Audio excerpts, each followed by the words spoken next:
good evening, and welcome to this week's episode of Coach's Corner. My name is Dwayne Dwyer. I go by the Mindset Coach, My name is Z Uncle Jr. and I go by the Consistency Coach. and we are your coaches here for Coach's Corner. As always, I like to say if you're looking to just watch the video and then just go back to doing life as you know it is, then you may not necessarily be in the right place. But if you're looking to leave an impact, be impactful, change your life, and impact the lives of others, I believe that you're in the right place.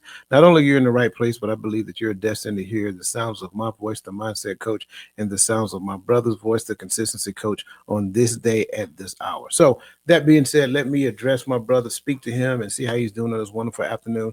Good evening, brother, the Uncle Junior, the Consistency Coach. How are you doing on this wonderful evening, sir? Man, I'm doing good in the hood, man. It's a wonderful day, as always, regardless of the weather.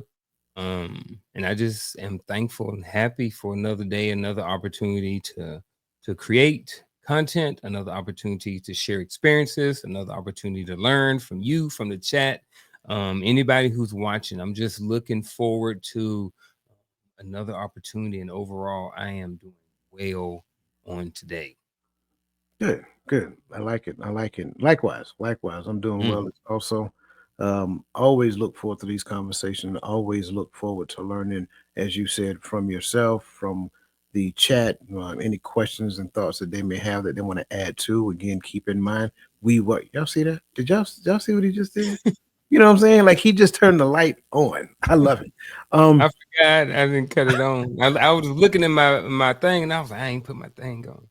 well, And as you it's like it's funky because it only because it's really nice, but I guess sometimes this stuff, these remotes be real cheap. They don't have a lot of things, so you gotta kind of be like almost right at the little thing for it to cut on yeah. sometimes. So Well, there you go. Class is now in session, people. there we go. But yeah, man, I'm good. All is well. I'm looking forward to everything that's going to be said and uncovered during this conversation. Listen, before I acknowledge the most wonderful list chat on social media, listen, I want to make sure that we say this. Like, this is a learning channel that we like to have fun with. So make sure that you're adding your perspective, asking questions. And if you haven't done so yet, go ahead and hit that like button.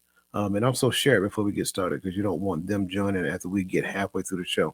So, that being said, again, we want to welcome the chat to this channel, to this conversation. As always, again, you guys are a functional part of the conversation. So do what you do best. Also, if this is your first time, make sure that you look in the lower right hand corner of your screen. Put your cursor on the YouTube England emblem. Click the file and fly out and go ahead and subscribe. Also, make sure that you hit the notification bell, hit the drop down, and select all. That way, you know every time we go live and in living color around these parts. And again, as always, you guys know we'll be here at 7 p.m. Eastern Standard Time every Tuesday evening. Um, did I leave anything out? Anything we need to cover? Mm. Friday nights. Friday nights, I forgot. Yeah, Friday nights, 8 p.m. Eastern Standard Time, the Hearts of Men podcast. Make sure that you guys are there. As always, another platform you get to ask your questions, add your perspective, and be a functional part of that conversation. And every third and fourth Saturday as well. Third Saturday is the Hearts of Women, and the fourth Saturday is reframing the image of relationships. So again, it's a lot happening. A lot happening. Just stay plugged in. We'll always got something that is mind-boggling, thought-provoking, all of that great stuff to actually add value to your life. So unless we got anything else, brother, I'm about to go ahead and dive into it. And for some reason, I'm nervously, anxiously awaiting this conversation, but in a good way.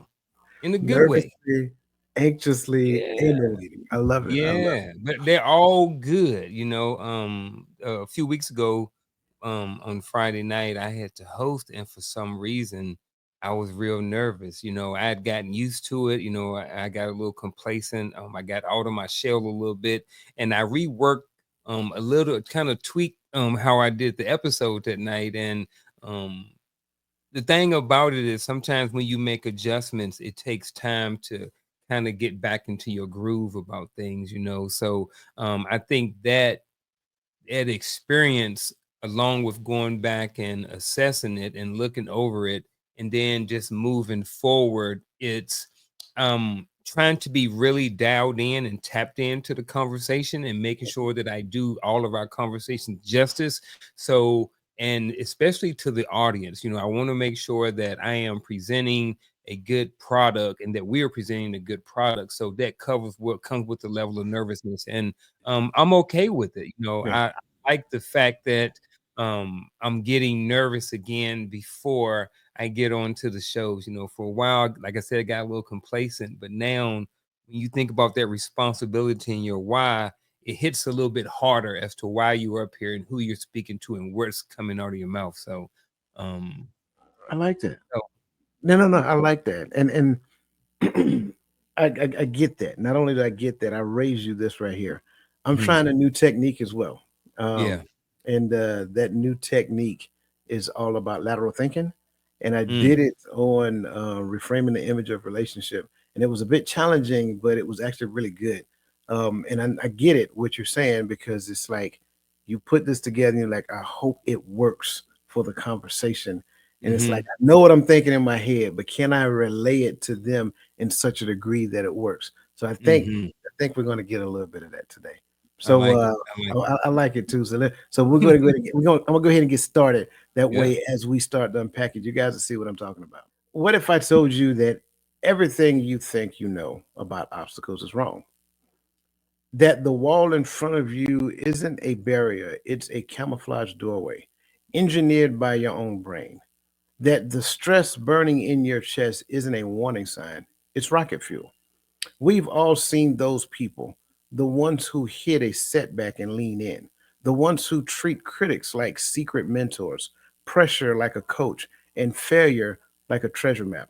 For years, we called them resilient or gritty, but today, neuroscience and special forces strategy are revealing a radical truth.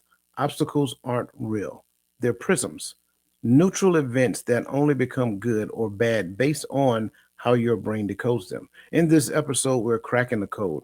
You'll learn how Navy SEALs hijack their amygdala and turn ambushes into anticipated video game levels, while dissecting failure lights up the same dopamine circuits as a slot machine jackpot, or how to weaponize critics' doubts using mirror neutrons to steal their strengths without them knowing.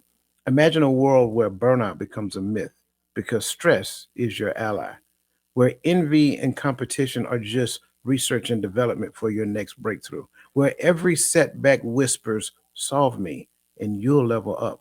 This isn't toxic positivity. This is brain science meets black ops strategy, a playbook to hack your hardwiring. If you're ready to see challenges as calls for adventure, let's refract reality.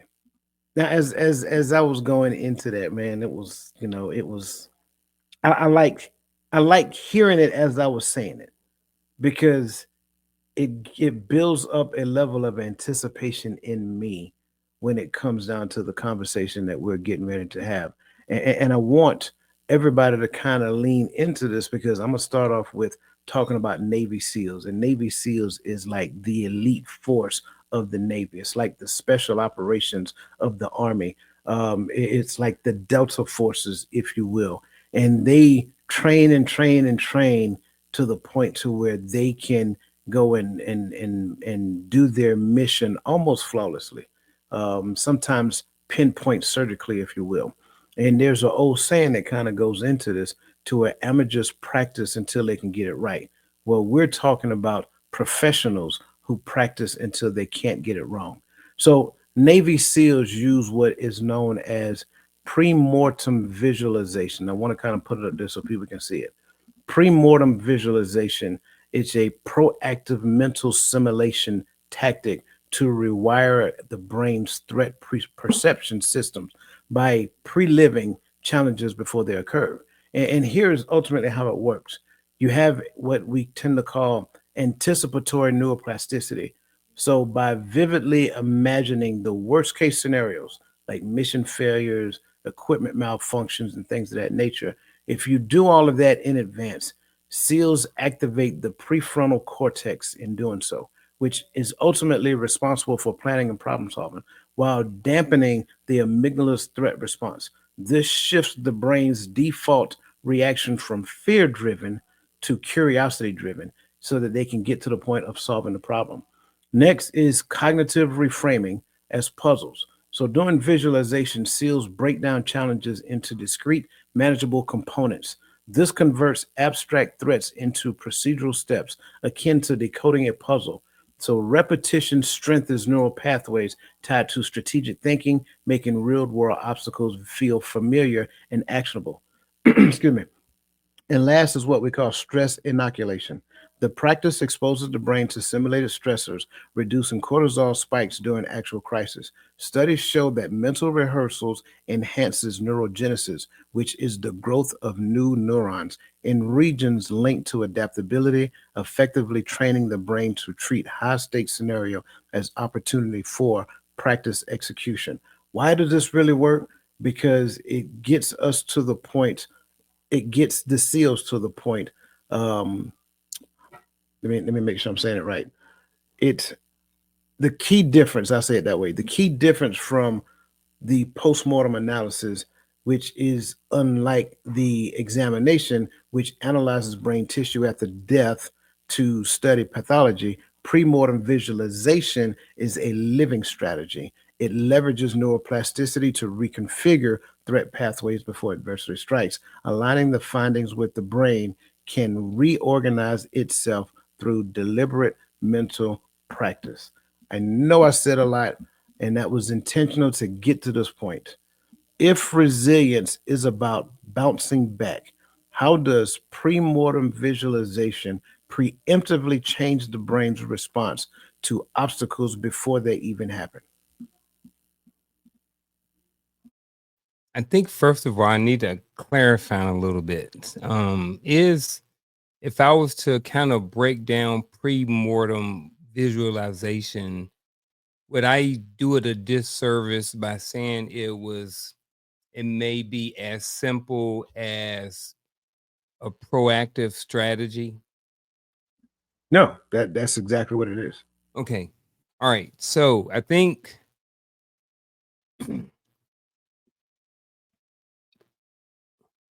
when I don't know. So like I'm gonna try to I'm gonna come off of it and then I'm gonna come back to it, right? So I think one of the things is when you're proactive with things. All right, so as a school counselor in elementary school, right? I'm gonna go back to my 7 years as an elementary school counselor. Every single year, there are different things that's going on in school. There's bullying, there is kids that are needs to be diagnosed with certain whatever, blah blah blah. There's new curriculum coming down, all of these different things. So what they say is with the behaviors, what you want to do is you want to try to get ahead of the behaviors so that um they don't exist. So some of the things you do is to, maybe go into classrooms and teach bullying lessons, maybe form groups with certain students. So maybe high flyers or students that may be getting into trouble a lot, right? So I think that when you have anything that is proactive, I think that's always a better thing. I think, if we're looking, if resilience is bouncing back, how does pre mortem visualization or how does being proactive change the brain's response to obstacles? I think that when you're proactive or when you're using pre-mortem visualization, it helps you because you can kind of visualize and come up with a plan as far as what you're going to do before it happens. Whereas with resilience, you are being more reactive because it's about something has already happened and you've developed a certain level of tolerance to whatever that thing is. So I think I need to sit right there and even kind of navigate some of those things that I said a little bit. So I think I got it. I think I answered the question. But what say you? No, I do like your response. It's one thing I would have said just a little different. It's not that you needed to say it the way I said it, Mhm. but it was about the resilience piece. But I would get there. Yes. I like to. I'm gonna say it. And I keep getting proactive and reactive somewhere in here. No, You but know you're what right. I mean? I think Sure, the reactive part, like the resiliency piece, comes from that is a reactive thing. I think resilience is I've developed a certain level. I've been through this over and over and over. I've developed a certain resilience to it, but that is still being reactive to the thing. sure. Whereas the pre-mortem is me coming up with a plan because I've already thought about all of the things beforehand. Sure. Okay. Uh, uh, and so you're there. You're right I mean, there. yeah. You're there. I want to say it like this because I think within everyone's ability to process information, there is the answer to a certain amount of um, events, a certain problem set that they may be presented with. Well, even though you may have the answers, whether they're already pre-programmed or you can figure them out en route, I think a lot of times what we end up doing is we miss the notion that we can solve any problem that's given to us. I don't I don't know if a lot of people really believe that you can literally solve every problem that's thrown at you. However, when I first hit that wall and I didn't solve the problem, the reactive aspect of it is how do I respond? How do I react to the response that I gave myself for not being able to solve this problem? Right. That's where resiliency is. Bouncing back. It's not me bouncing back to the wall. It's me bouncing back from the feeling that I have from not being able to solve this problem. Mm. So it's like you have this and I'm just kind of saying it this way. You have a number of different decisions that you can make in any given point in time. And let's kind of go back to army training, right? Because training management is my thing. So the army has a certain set of things in place to train every soldier to do every job there is to do.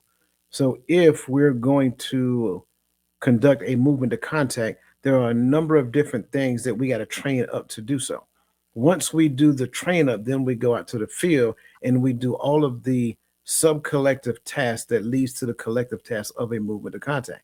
So we got to engage the target using crew serve weapon. We got to do battle drills. We got to do all of these things and do them well. Then we do them collectively to the point of movement to contact. But then we got to do movement to contact over and over and over again so that we get really good at conducting a movement to contact. Then we get evaluated on a movement to contact before we even do it against a near peer entity.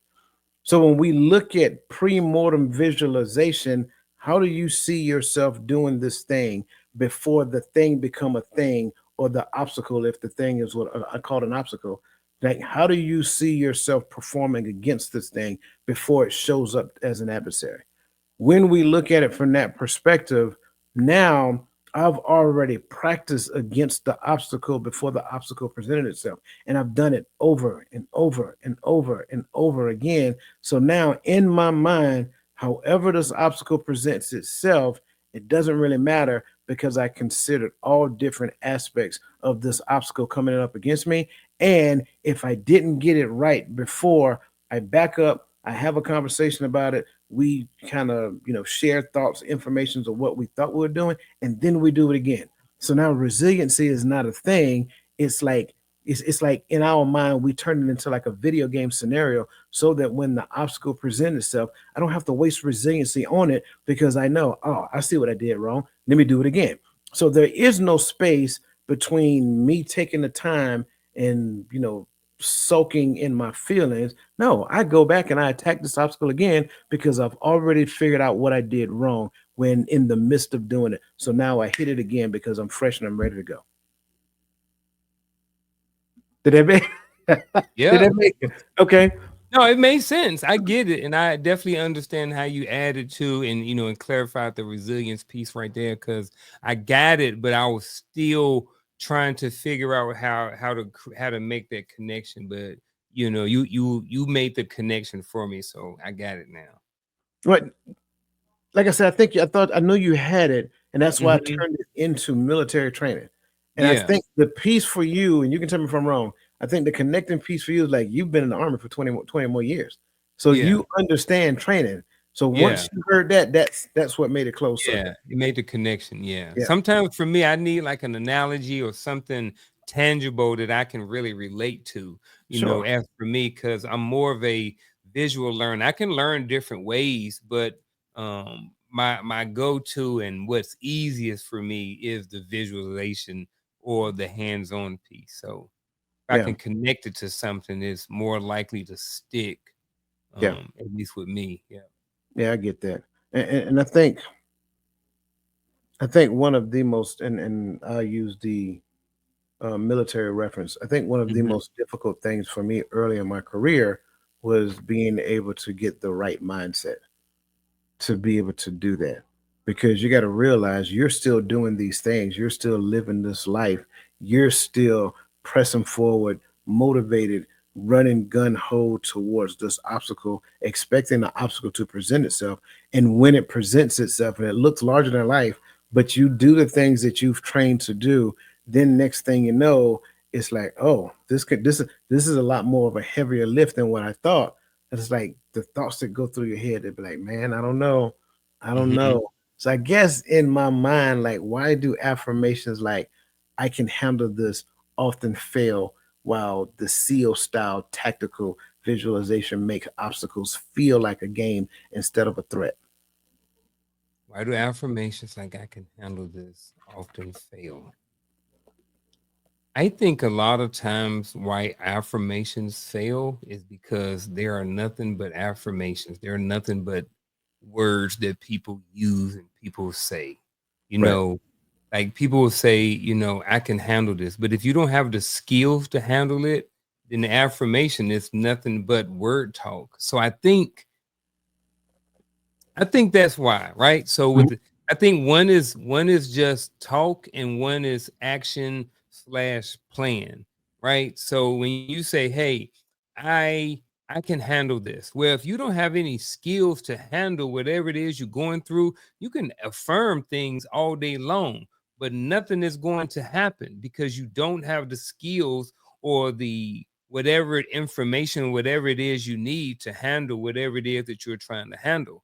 While when you were talking about the SEAL style tactical visualization, that's a that's something that's an action. That's visualization, which is actually an action, right? So then after the visualization, you may think about, all right, so these are the worst things that could happen. We could get run over by, we can get run over by reindeer, what I mean, we can get attacked by, by bees, whatever. So when we're crossing whatever obstacle we're crossing, this is how we can game plan to figure things out. So I think when it comes to the SEAL style tactical, that is action, that is a plan, that is something behind the things versus just where it's affirmations. In many cases, it's nothing more than words. I like it. I like it. Yeah. I agree. I know when I've heard this a long time ago. Um, I had a commander who used to say, "Don't come to me with problems.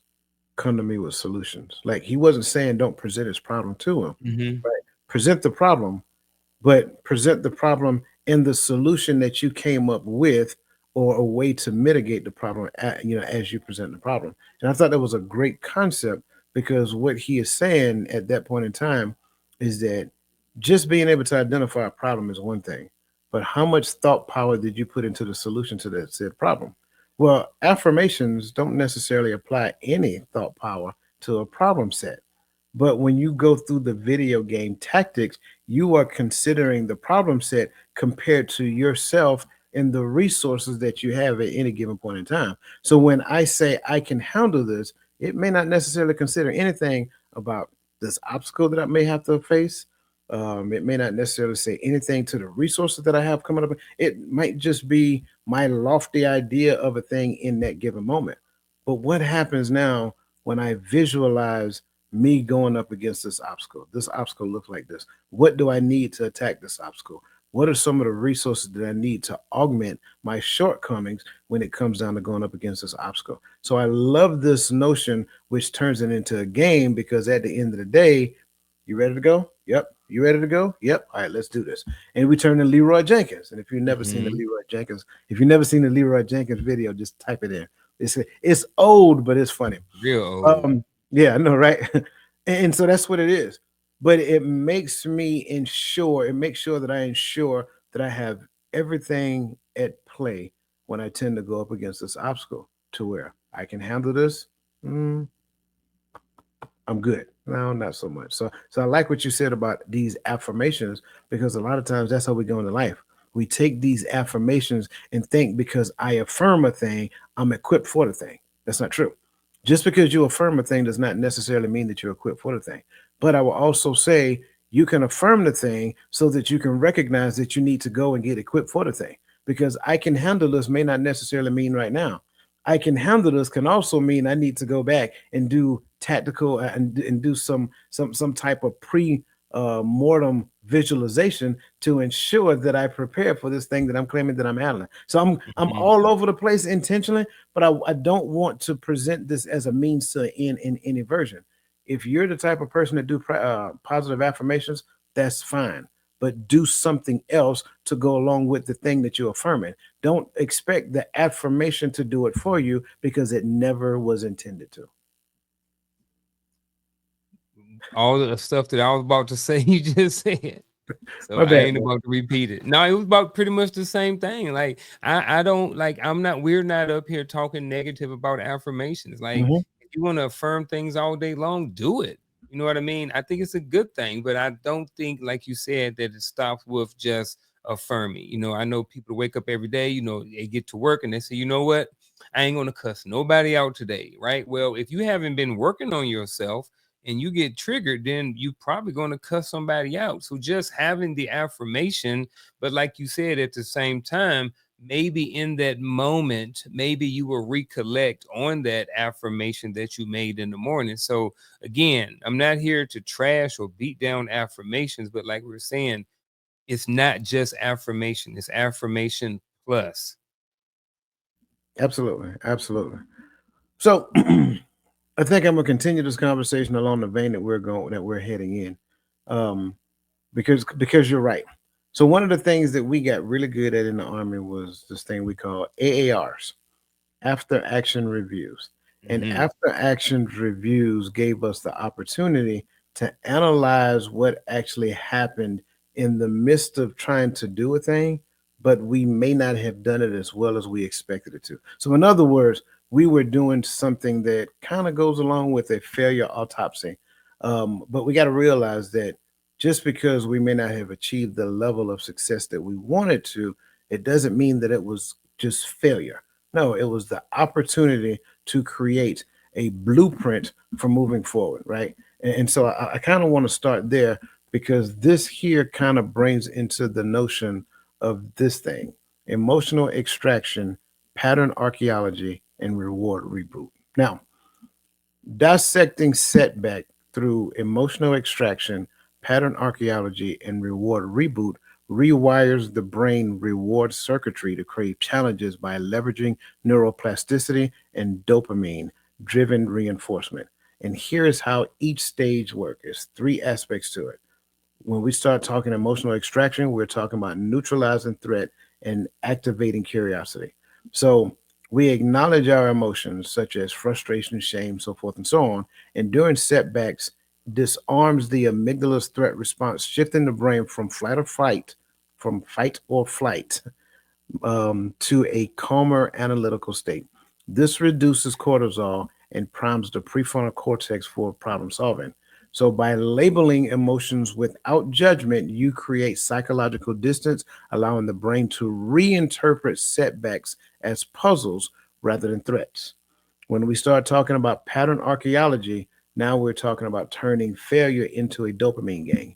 Systematically analyzing setbacks for reoccurring patterns activate what is known as striatum, which is your reward hub, and ventral tegmental area, VTA, which releases dopamine during aha moments of insights. For example, discovering the procrastination stems from perfectionism triggers dopamine as the brain rewards pattern recognition and agencies. So we get to the point of rewiring by repeatedly linking setbacks to actionable insights, which trains the brain to associate challenges with anticipatory dopamine spikes, similar to gaming's level up mechanic. And then the third one, again, reward reboot, which is all about hijacking incentive salience. So Consciously reframing setbacks as growth opportunity activates the mesocortical limbic, right? The mesocortical limbic pathway, which governs craving and motivation. After a failed project, declaring this taught me how to pitch better shifts focus from loss to gain, engaging dopamine-driven incentive salience. So over time, setbacks become wantable because the brain is conditioned to expect a reward payoff like skill acquisition, resilience after each adversity. So this creates what is known as a crave cycle: setback, emotional extraction, pattern archaeology, dopamine release, reward reboot, incentive salience. This creates self reinforcing loops. The brain starts seeking challenges to trigger a dopamine high for insight and progress. Why does this work? Because again, it is a loop, it is a cycle, it is something that is repeatable for you. So I go through all of this to get to the point of asking this question: why does dissecting failure into three stages make setbacks addictive, whereas traditional lessons learned feel like homework? Mm, it's a lot in this question. Um, but I'm up for the task. I know you are. First of all, I'm going to start by saying I am at the point where I would call myself somewhat addicted to um, what we're talking about here in this question, right? Because I don't know when it happened. I don't know when the shift happened. I don't know when. I can't recall the time when I started shifting into seeing the opportunity and the good of what comes out of going back, reassessing the situation, figuring out what went wrong, coming up with a plan, and then moving forward. Like I look for opportunities to not mess up for when someone brings something to my attention, because I'm going through life with seeing things the way I see things, right? Coach sees things the way he sees them. Shell sees things the way she sees them. But I don't necessarily see the same things that they do. So if they can bring something to my attention, I'm like, boom, yeah, let's get it. Because now I get to figure it out. There's something wrong with me, or not necessarily something wrong with me, but there may be something in me that they may see in my behavior that may needs to be adjusted. So I take that on as a good thing, because I know that there's something good that's going to come out of it. I don't know when that shift happened, but I'm glad that it did. Now, I'm at the point to whereas I don't know why. Again, like I said, but why does dissecting these things into three stages make things addictive? I don't know. They just do. I don't really have an answer. I don't know where it started from, but I do know that when we've just talked about, hey, I remember being in army classes. I remember being in school, and I remember we having to read something. Then at the end of the chapter, it would say lessons learned, and then they would have a couple of questions or something. And I was like, man, like I didn't retain information well back then. I would read three paragraphs, and then it take me 15 minutes to read these three paragraphs, and then you'd have freaking two questions. And I'm like, I had to read all of this, and you only two questions, and then I got to turn the next page and I got to do the same thing over and over. So for me, all of that lessons learned stuff, it just seemed like homework. So I'm not saying that I'm triggered by the word lessons learned, but I am saying that when you look at it, maybe even mindset, it may be looking at a failure as an opportunity to learn from versus someone saying, well, what did you learn? You know what I mean? I can go back and tell what I learned, but just me knowing what I learned is not necessarily going to help me moving forward with my failure. Yes, I learned my lesson. I know what I learned. So what? I learned that I'm not supposed to use the bathroom on an electric fence, right? I've learned that. Now, next time, what's going to happen? When I get to an electric fence, I have to come up with a plan. If I don't know, but I'm starting to ramble now. But um, come bail me out. But I think I was really on it. I Yeah. think I think again to I'm gonna sum it up real quick, then I give you the mic back. So Sure. I would say that, why does dissecting failure in 3 stages make setbacks addictive? Again, I don't know. I do not know where it started, but I do know that when it looking at lessons learned, for me, that just looked like homework. It looked like just something you do, but there's like the other one, there's really nothing else behind it that's going to really help me move forward other than the fact that I know what I did wrong or why I failed. Yeah, I like him. I know it was a lot. No, you get you get. I'm gonna give the simple answer first. Lessons learned feel like passive learning. Mm, I get what the lessons learned thing is, but where do I get to apply it? Like I mean, I got the whole, like you said, I had to read like this 50-page chapter, and at the end of it, I got the lessons learned. But where do I get to apply the lessons learned in life? hmm. Eventually, someday, somehow. But Maybe. the 3 stages here, that's right now. That's active. That's the reward reboot. The emotion, for the most part, is the thing that drives me to the thing, and also the thing that makes me move away from the thing, especially when I may experience some degree of perceived failure. Pattern archaeology, I think, is probably one of the most important things, because pattern archaeology is also the information that I extract from reality.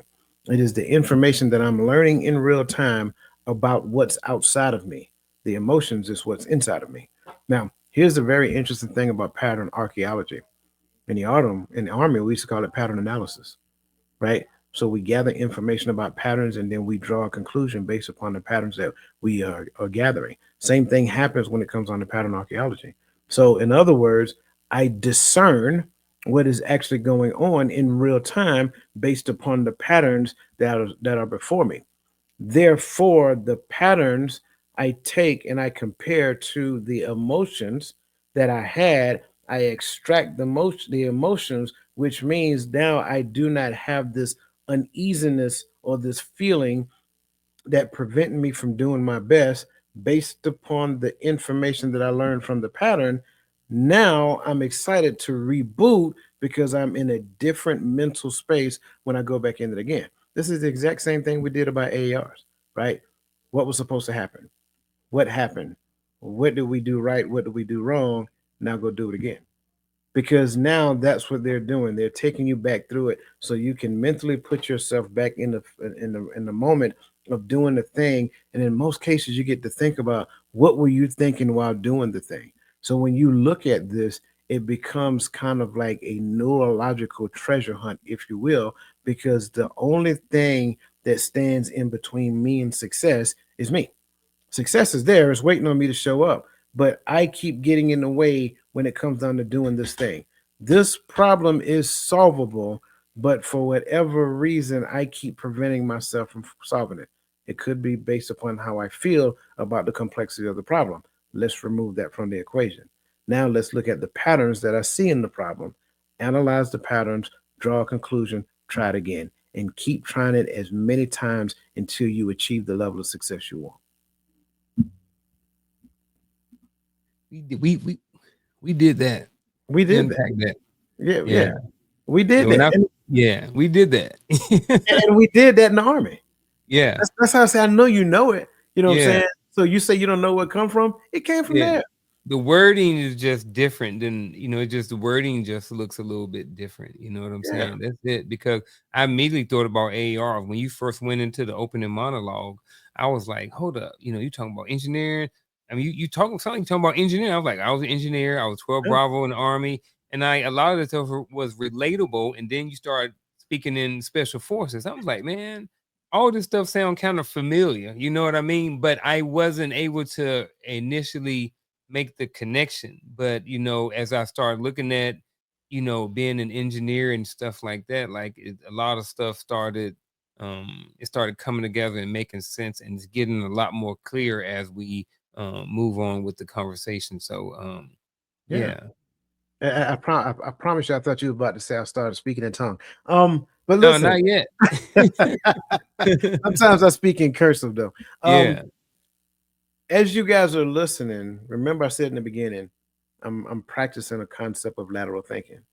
So as you're listening to these aspects that we're unpacking and talking through and things of that nature, how can you take these techniques and apply to your own life, whether you're in the army or not? How do you apply it to your own goal setting? How do you apply it to your own job? How do you apply it to your own footprint where you have I don't know, a population of 20 or more people that you're in charge of? So that's one of the things I want you guys to think about. Now, I know you talked about the wording, so let me change the wording. How do you gamify failure, autopsies, and create a dopamine loop strong enough to make someone crave setbacks? Mm, I don't know. Again, no, I think you have to create some sort of. There have to be some sort of connection made somewhere. And that's what I'm thinking about. Even going back to that last question, and I was talking about, I don't know where I started making that connection and started understanding the importance and the benefit of doing all of those things, of doing the AAR on myself. You know what I'm saying? And when I have failures and stuff like this. So I would say for me, I started playing Madden and all of them sports a long time ago, right? So I'm a gamer. I play Call of Duty, I play Gears of War, I play Mortal Kombat. I've owned all of those games, every single one, ever since the 90s. When I used to play Madden, I was a stat freaking junkie. Like, I wanted to create my player. I wanted him to be the best, the fastest, the best wide receiver. I wanted my quarterbacks to be the best. I had that connection somewhere between playing the game and developing those stats that I end up playing for hours upon hours upon hours upon hour. So that connection with the game for me was the stats and having the top rated running back in the entire league. So I think it comes with the same thing with this. If you can figure out a way to create a game or make some sort of connection with that, with every those setbacks and different things like that you have in life while you doing your AARs on yourself and stuff like this. I think that's a good thing. I don't, like, again, I don't know how I started that stuff. I wish, I can't wait to after the show, over the next couple of days, I can go back and revisit and start. I want to go back and start digging up some old bones and kind of figure out, what was my life like when I was transitioning. I kind of feel like some of it hit right before the pandemic and stuff like that. Because my late 30s and early 40s is kind of really when I really found my passion and my purpose in life and stuff like that. So I don't know, but I do know at some point that you have to create some sort of connection. I think that anytime there's dopamine loops and different things like this and these cravings, there's some sort of connections. When we're young and we're 17 and we're high school, you know what I mean? We meet that one girl, and we always got dopamine. We craving. We want to be around her. When we get to a certain point in our life, some of us get addicted to alcohol. You know what I mean, and drugs because of dopamine. Because some of this dopamine comes from being out in the club and being around people, and now it's a lot of things. And I ain't gonna start unpacking a whole bunch of different stuff, but I will say that, again, I don't, I don't know. Let me pause right there. Well, I'm You I'm glad you kind of paused where you was going because it sounded Yeah, like you was about to get into the dope. I mean, yeah, you know what I'm saying? yeah. I ain't want to do that. And Yeah, that we get into oh, the I see dope. that. See You what see you what I did did. there? You see what I'm saying? Yep, Bad dad another jokes. That's what dad I'm here joke. for. I got you. Um, you ever played like a mystery game, like a murder mystery game, and you had to like uncover clues and Mm-hmm. and it was like, and I think I know a video game back in the day was Laura Croft. Remember that one? I used to play that. There you go. So remember how like you would get one clue and get closer where you get to it. You made it through this chamber or whatever. And it's like Mm-hmm. when you got through, it's like, okay, good. Now we got to do this. Yep. Well, that works off of a technique they call breadcrumbing. Mm. So I think when you look at gamifying failure autopsy, how could gamifying failure autopsies create a dopamine loop strong enough to make someone crave setbacks? I think when you got to the point and Laura lost all of her lives and you had to start all over again, I made it this far. So I'm gonna go back and do it again because I Mhm. think I know I can get further than what it is. As long as I make this jump this time, I'm good. I think it's the same thing. I think through the art of like breadcrumbing, what you'll find that you'll be anxious to start again because you want to see how much further you can get than before. Bro, that's all them games. All them games be breadcrumbing in, bro. I'm just as you talking, I'm just like, bro, these jokers. But that's also the same stuff that get that your remote control thrown through the TV at the same time. You know what I'm saying? Cause bro, sometimes look, I'm like, look, bro, like why y'all cheating? Y'all just stringing me on. Like, look, y'all need to let me beat the final boss. You know what I'm Yeah. saying? So it happens in a lot of games, but I apologize for interrupting, No, no, but no, no, no. You're good. yeah, But it happens. so now imagine if we can take that same technique and apply it to our Mhm. life. I get it. I really can't breadcrumb myself to success, but what if me getting further along this time than I did the last time is Mm. enough to get me excited to go back and start again, right? And then at the end of the completion this time, we have another conversation because we made it a little further. Okay, what did we do different this time? Okay, great, let's do it again. So now we keep doing it until we punch through, and then we get that level of success because we have chose to gamify failure autopsies. You see what I'm saying? Every fitness trainer probably should be doing this because I can see how this is a direct link to fitness. You Mhm. know, you're trying to get somebody, hey, I know you only walked 15 steps today. Tomorrow, let's get 20. Let's get 16 tomorrow. And in a sense, it is breadcrumbing yourself. You Mhm. know what I mean? I know you said we probably don't, but I think there may be an exception. And I think when it comes to learning new skills, fitness, I don't like to read. Well, today I'm gonna read one book, tomorrow I'm gonna read two, and being okay with reading two and not three. Then the next day, maybe I move to three. So I don't know. I think maybe if I'm on the same path for breadcrumbing, then I'm thinking maybe we do. I think maybe a lot of people don't do it, Correct. but I do think that people that do use it, I think it can be a very effective tool to use Sure. in your life. And that's my Mm, point. When what you mentioned, like mentioning, fitness trainers, coaches, things of that nature, yep. breadcrumbing is written into their motivational tactics, right? Mm, So now they're motivating you to push a little further than what you did. Like, great, you got this far, but what happens when you push beyond? You've meditated for 5 minutes. Now let's meditate for 6 minutes. Now let's meditate for 10 minutes. Like like if you pay close attention, all of it is in there. We mm. just really don't know the technique behind it actually being there. So Incremental. Mm, incremental progressions made over time. Breadcrumbing. mm, Yep. mm. I like Very, it. very good, Grasshopper. Very good. I knew it was gonna be a banger today. I knew it was gonna be a banger. Hey, man, I'm telling you, I love it. I got to keep up with you, man. You set the bar pretty high. Bro, I told you I Um, was nervous, and the no, nervousness coming out. I ain't nervous no more. no, Good. you locked in now. You locked in. I'm Okay. locked in. So I really like this one because now we're looking at turning doubt, um, turning doubt and turning, I'm sorry, turning someone's criticism of you into motivation. Now, I know we've heard this for years, and you hear people talk about this, and you hear people talk about haters, which I really hate that notion by itself. But I think a critic's skepticism can activate your mirror neutrons more intensely than a mentor's praise of you. And so that kind of brings in a notion of what is known as adversary emulation, which ultimately is a strategic practice that transforms critics, competitors, or skepters into inadvertent mentors by reverse engineering their behavior or feedback to uncover hidden growth opportunities.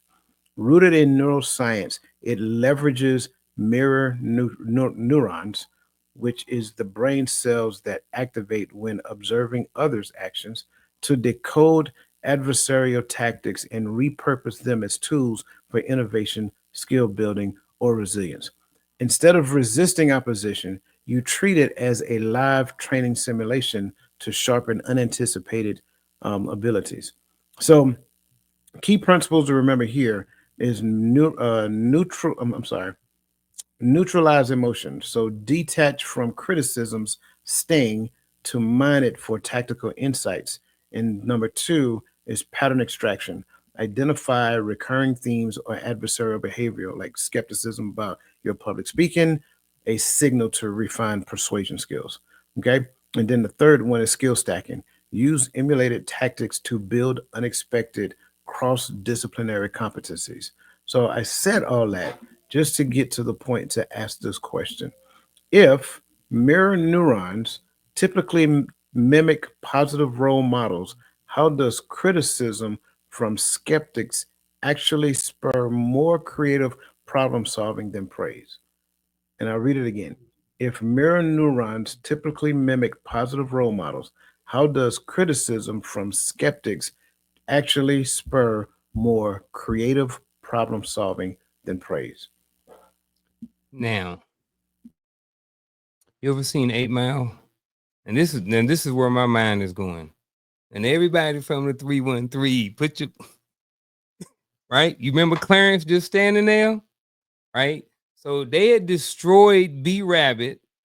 They had talked about him, everything. So what he did, came up on the stage and he talked about himself. And then after that, there was nothing anybody could say, right?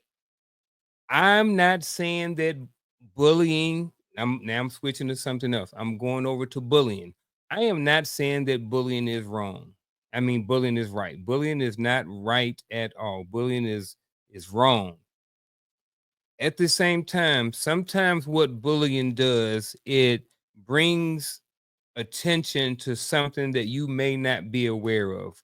Again, I'm not saying that it's right, but I know that there are kids who bully students in school about certain little things, but in a lot of cases, they're right about those things. It's just that they pick on them, they find a kid's weak point or something that they may be insecure about, and then they pick at it. And that's what bullying and stuff like that goes on in elementary schools. But I think that sometimes when someone criticizes you about something, I think you can do two things with it. You can take that as, you know what, who is saying it, right? Is coach saying this to me, or is this some guy off the street? What are their credibility, right? And then once they do that, actually assess it or not. If I have found that this person is somebody that I respect, a credible person, then what I get to do with that criticism is, or my skeptics or whoever, I get to go back and I get to analyze and look at myself in the mirror and say, okay, Unc, what about you? Is coach right? Is Shell right? Is your mama right about X, Y, and Z? Right. And then now I have an opportunity to take that information and do something with it. Maybe apply it, maybe adjust, maybe apologize. Who knows? Whatever it is, there's some action that needs to happen after that. So how all of this stuff works at the end of the day, in my mind, how I'm visioning it is how criticism from skeptics actually spur creative problem solving than praise. If you focus on what you can learn from the criticism, I think that can be very beneficial and more powerful than getting offended when someone, your critics, may criticize you about something.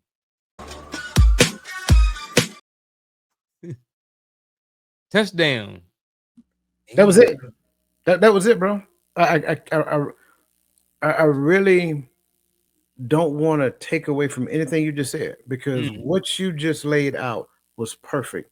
But the only thing I would add to it is you have to remove the emotions first. If got to. I am too caught up on how you said what you said as opposed to what you said, then I'm gonna miss the information. I love the analogy about 8 Mile Mm-hmm. because if you go back and watch the movie, they were destroying him using his life story against him. Mm-hmm. The only thing he did was disarm them by telling his own story. Once he told his own story, they had nothing else. That Yeah. was it. So I love the fact that you use that, and that's exactly what this is. It is all about being able to hear what is said. Because here's the thing: there's some truth in what they're saying. Mm-hmm. That's the key. It's Yeah. just not being said in a way that makes you feel good. Yeah. But if you can remove how you feel out of it and listen to what they say, extract the information, and then create a process to use that information so that it develops you, you can actually go back to them and present it back to them, see if they can tear it down some more. So Yeah. now I'm using their ability to speak negative to me to my advantage, and they don't even realize it. So I Yeah. love the fact that you say that. And here's the deal: I add to it. I give you guys my um, my excellent advice right now. This is called the Critics Blueprint Drill. So if you Mhm. guys got a pen, you might want to write it down. And so the purpose for the Critics Blueprint Drill is to extract hidden skill building agendas from criticism. Step one, after receiving negative feedback, say for example, your proposal lacks detail or whatever that looks like, just fill in the blank at that point.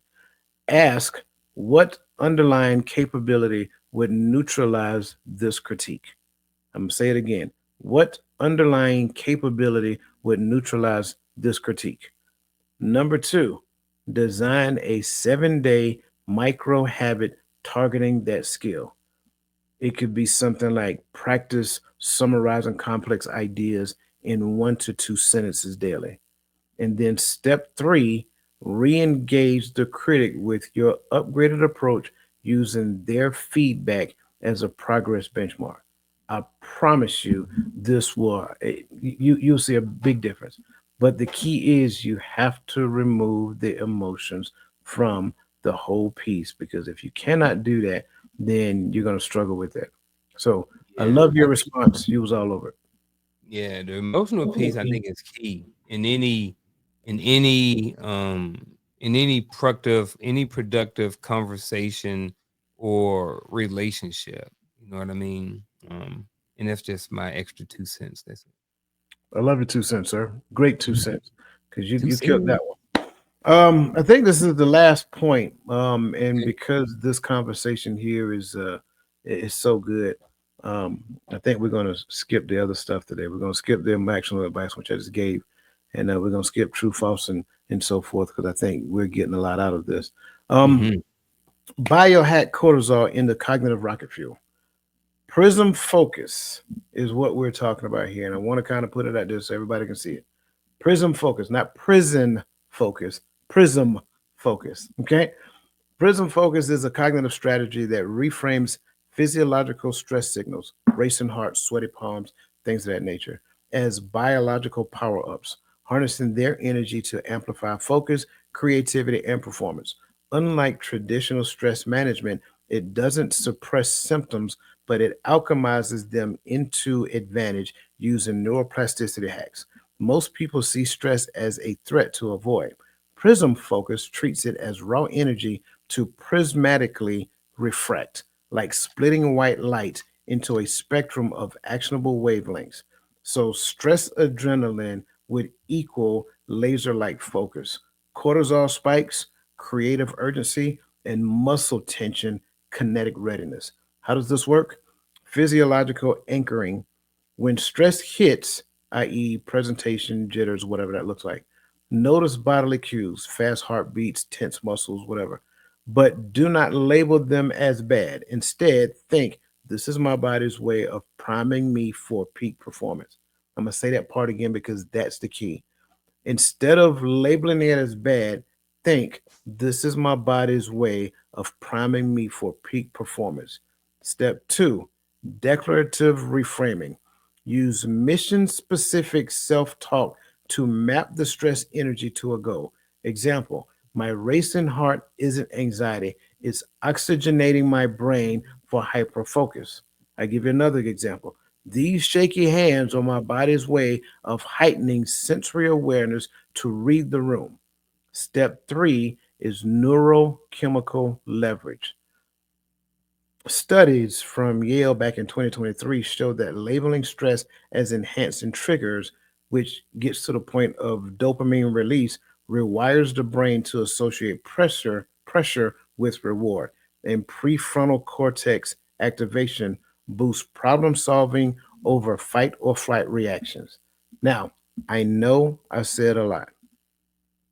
How does labeling stress as energy currency shift cortisol's role from a sabotage chemical to a cognitive accelerant? Let me ask it again. How does labeling stress as energy currency shift cortisol's role from a sabotage chemical to to a cognitive accelerant?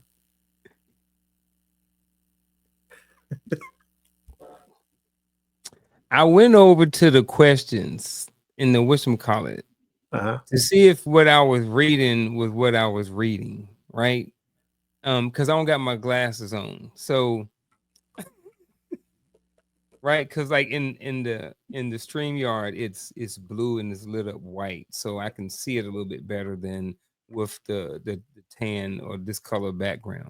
Gotcha. But I'm looking at this and it sounds like the way that I came onto the show today. I was a little nervous and all of these different things, but it's kind of like, you know what, I'm nervous, blah, blah, blah, the accountability, all those different things I said at the beginning. And then it seemed like it's turned into a great show. It's like it seems like what I wanted to happen during this show actually happened, even though I hadn't seen any of the questions, even though we hadn't talked about this. This isn't, this is pre-recorded, but this isn't the show that we were going to do an hour and a half ago. We were going to do a different show. So we made a last minute switch. So even with Coach made the last minute Right. switch, and we had no problem with it. He's like, hey, we ain't doing that when we're going to do this. And I'm like, all right, let's roll with it. And we roll with it. And I don't know. I know it's the third question I've said I don't know. And sometimes I just don't have the answer. Sometimes I just don't know. But I do know that this is exactly what happened today. I came on the show. I was nervous. I explained some of the reasons behind my nervousness and all of those different things. And it's turned and it has shifted. It wasn't sabotaged. I didn't be like, I don't know. And I did say I don't know, but not like in the sense that like I just don't know, I don't know. And it turned out to have a great show. So if you want my answer to this, and here's my actual advice, go back and look at the first 10 minutes of this video. And this will get you my answer in um in an actual um live response, or in you would get my answer in action versus an a definition. You will be able to see what this definition is versus hearing it come out of my mouth. So that's my final, that's my actual advice, and that's my answer to this question. I love it. I love it. I love when you say I don't know, but yet you share that you know, but what you really said is I can't put it into words what I know. Yeah, And I that's get it. it. That's it. I get it. Um, if we understand what cortisol is the chemical that is responsible for fight or flight. It's the thing, and it's not a good thing when we have a constant cortisol drip. Some people tend to call it a slow cortisol drip. And the reason why, when cortisol releases itself and you go into fight or flight, it pulls away from everything else. Mm, The reason why that's not good is because it takes away from your immune system. It takes away from all of the things that are designed to protect you. So now imagine we getting ready to go on stage and your cortisol levels are high because you're in that moment of fight or flight. Should I stay or should I go? Should I stay or should I go? Right. But those are the only two options you have. Well, if you can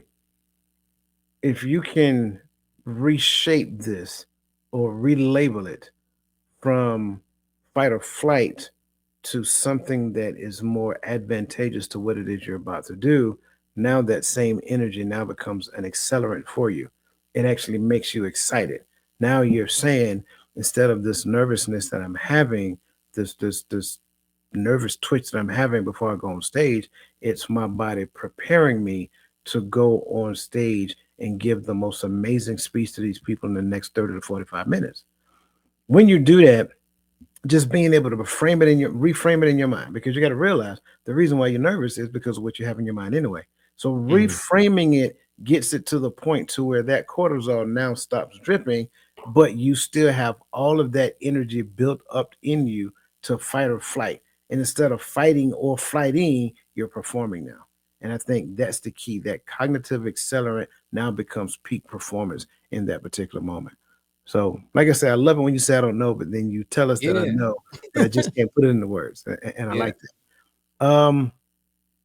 So, what's the daily prism focus ritual to convert physical stress symptoms like sweaty palms into laser focused determination? And I will go first, just to kind of give you one. And I think for me, I think I kind of gave it just a little bit just now, but I think when we look at the notion of cortisol and things of that nature, again, we have to repurpose, refocus our thought processes. Don't label it as being bad, but it is your body's way of priming me for peak performance, right? That's the key. And so just those things create those automatic sayings when you start feeling your body act up normally. If you create those automatic sayings now, when you feel that way, you automatically say it. Make it a ritual to actually speak to yourself, speak over yourself, so that that stress now changes to what we talked about previously. Um, when I would have kids and they would be stressed out a little bit, one thing that I would do is I would teach them squeeze techniques. And pretty much what you do, squeeze or tighten techniques. And pretty much what you do is you squeeze your body. You try to tense up and squeeze your hands, your muscles. You try to squeeze them up as tight as you can, right? And you hold it for a few seconds and then you release it. And then you will see how much looser you'll feel. And this is just a physical exercise, you know what I'm saying? And then I may have them do that a couple of different times. And I know, we do breathing different techniques and all of these things, but the reality of it is some of these physical techniques actually work.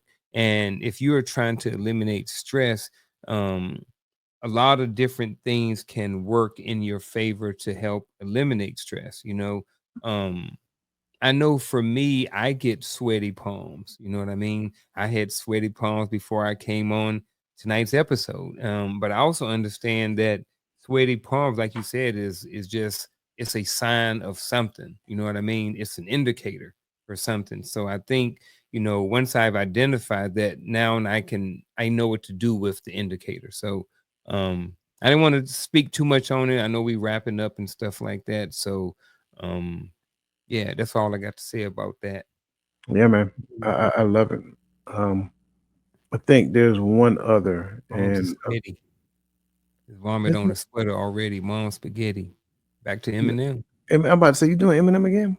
Yeah, back to him. For the sake of time, I'm gonna just kind of put this one out here. Obstacles are encrypted win condition, and I think that's what we have to keep in mind.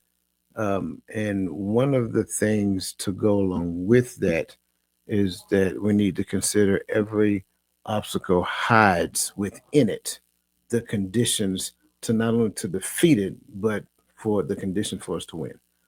Everything, and I'm using the army concept, everything has an internal weakness in it. You hear when people give you briefs about certain things, you hear capabilities and limitations, right?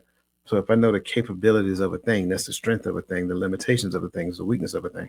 So if I understand what the limitations are, then I may maximize my output towards the limitations as opposed to trying to go up against the strength. It makes zero sense to exhaust myself as it pertains to the strength of the thing when the weakness of a thing is available. So that's the thing I want to kind of go to and talk about that. And to for the sake of conversation, I want everybody to be familiar with a concept called spot algorithm. Right? I didn't write it down, so I'm not jumping. It's SPOT, simple. Spot algorithm, and the S stands for subvert the obvious goal.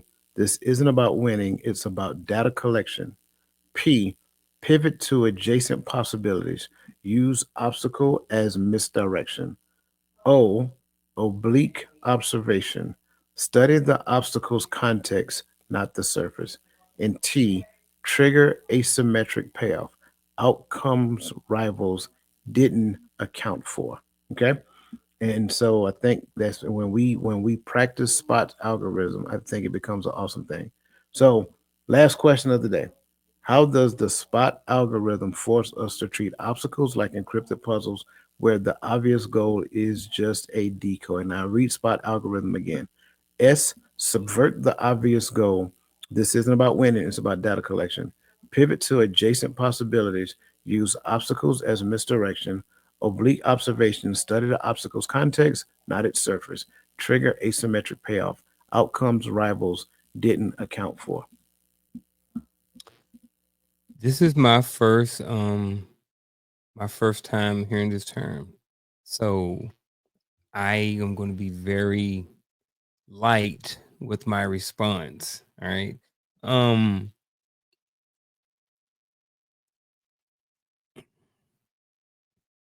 I think I'm looking at this as, how does the spot algorithm force us to treat obstacles like encrypted puzzles?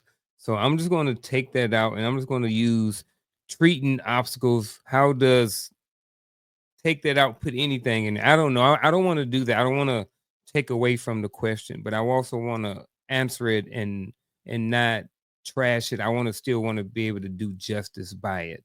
Um Algorithm force us to treat obstacles like encrypted puzzles. Right. So when I was in the military, I was a 12 Bravo, I was a combat engineer.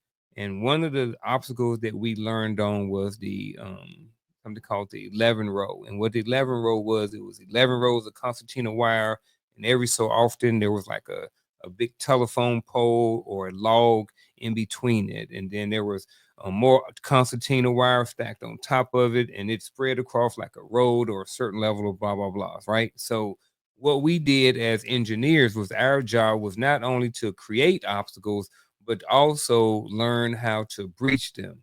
So our job was to figure out, if we are part of the military and we have a task force that needs to come through and they need to get through this road, how are we going to um below this, or how are we going to get rid of this obstacle so the rest of the task force, the 13 Bravos and stuff, can slide through on their tanks and different things like that, right? So at the end of the day, that was just a decoy. The goal was to get to the enemy. The obstacle was just in the way. So as an engineer, our job was to build and demolish obstacles, you know. So the getting to the enemy was the goal, the decoy was the obstacle or the 11 row. So I say that I'm trying to go back to get to the algorithm force us part, but I'm stuck right there. So I think, go ahead. You got it. Yeah, tag me in, tag me in. Tag me in. There you Okay, go. You got great, it. great. So I like that. I do like the 11 row and what we would call that an impassable object. Like if you ever seen like triple strand concertina wire is difficult to breach, but it's breachable. Triple strand concertina wire is breachable. When you got 11 rows, that you're not breaching that. Not as a light fighting force or a Yeah. mechanized force, because it get caught up in the tank, the tank tracks, and in conjunction with that, it also get caught up into kind of like, yeah, I mean, just from a light perspective, like there is no way I can get around that. Like I have to blow it up. Mhm. Like you have to cut through it, and it's going to take time to cut through 11 rows of concertina wire, and then I got to put stakes and all of that stuff to get through. Like all of this stuff has to be done, and, Mhm. and I love the analogy. But there's a system that we have for breaching obstacles. When we breach obstacles, we use a system called SOSRA, SOSRA, right? SOSRA is the technique that we use. Pay attention, I'm giving it to you right now. SOSRA is the technique, the process that we use to breach obstacles. It is repetitive in nature. Anytime we come up to an obstacle, we automatically start thinking SOSRA, suppress, obscure. I'm sorry.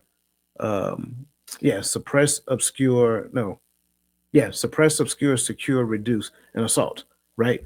Suppress the obstacle, secure the enemy, suppress the obstacle, obscure the enemy, secure the breach, reduce the breach, assault the enemy. Those things we do that every time we come upon an obstacle, just like spot Mm. algorithm. We do spot algorithm every time we come up on an obstacle. Why? Because it is a systematic approach that we can use against obstacles. And every time we use it, it turns an obstacle into a puzzle to where all I have to do is find the weakness in the obstacle. In the army situation, when we reduce obstacle, we create the weakness, but we still got to find the point along the path of the 11 row in which we can breach everything. That the 11 row, every aspects of it isn't breachable because of Hmm. what's on the other side. So it's not just the obstacle, it's the terrain behind the obstacle, it's the type of terrain behind the obstacle, it's where I expect their forces to be arrayed behind the obstacle. So I have to find a point in which I want to breach, and then I punch through. Once I punch through, then I get all of my forces through so I can assault. So that's the way I would describe it, taking the same example from 11 row and just laterally thinking about it was a form of spot algorithm. If we use spot algorithm the exact same way, find the space in the obstacle to where you like part of it. Again, going back to the um, first part, subvert the obvious goal. This isn't about winning, it's about data collection. Collect data about it, pivot to adjacent possibilities, use the obstacle as misdirection, oblique observation, study the context, not the surface, and then trigger asymmetric payoff. Outcome rivals didn't account for. So when I go to it with spot algorithm, now I'm looking for the point to for the breach, and now I'm looking to assault the objective backfoot. And is spot just one way? And the reason why I'm asking is okay, I didn't think so because I immediately when you was going through this, I'm thinking about sports, right? With the weapon, slap, pull, observe, release, tap, and shoot, right? When we got our weapon, if the weapon is jammed, then every time the weapon is jammed, the army has created something, an algorithm that you apply every single time your weapon gets jammed. Weapon get jammed, apply sports private, apply sports private. Did you apply sports private? Yes, I did, Sergeant. Right. So um I like that. And I think that's a good time. If you have something that you can recall during that time of your obstacles, like spot, I think that could be very beneficial to somebody, even if you don't have the mindset yet. I Hmm. think using something like that can help develop the mindset to whereas eventually you can adjust or make some change. But at the same time, you're always going to have obstacles. I think that when you have obstacles, if you have already have a plan for your obstacles, I think that's a good thing. Like I Absolutely. said, I'm always looking. Give me give me the accountability. Let me know where I may be missing it, because it's just an opportunity for me to get better. That's So right. I love it. Well, sir, another great yeah, show. it Uh, was. like we said, we don't have actionable step. I think this entire show was actionable by itself. Yeah. Um, any last words you got for the people? Man, I just want to say this again. I did not look at the show notes or anything. I was really nervous when I came on, but I do want to say that I like how this conversation came about, and then I was able into real time see everything. By the end of the show, that last one of those last questions we had, was exactly the beginning of the show and how it all came full circle. So um I don't know. I'm up in the clouds right now and I'm enjoying it. I'm ready to cut these folks off and see y'all again next Tuesday. Real talk. Like I love y'all, but like I just think that there's something that's going to come out of this. And also a couple weeks ago, Friday night, I did a show. Go back and look at it. There was a 5-minute visualization tactic on Empowering Perspective podcast. Go back and look at it. It was really good, and I think I'm going to apply that to tonight to this. I really want to take 5 minutes and go back after the show and kind of see what I can pull from it Yeah. right after the show. So I'm kind of nervous, not nerve. I'm kind of excited about that. So selfishly, I'm ready to end the show. But if we need to go a little bit longer, I'm cool with that No, too. But no, yeah, no. I think that's perfect. I think we've given everybody enough to chew on. yeah, If there's any question about anything we've talked about, we're more yeah, than glad to talk to you about them. On a different setting. But listen, this has been a great show. We pray mhm. that we served you well. And again, as always, let the best version of yourself be a blessing to somebody else. And we will see you guys next week here on Coach's Corner.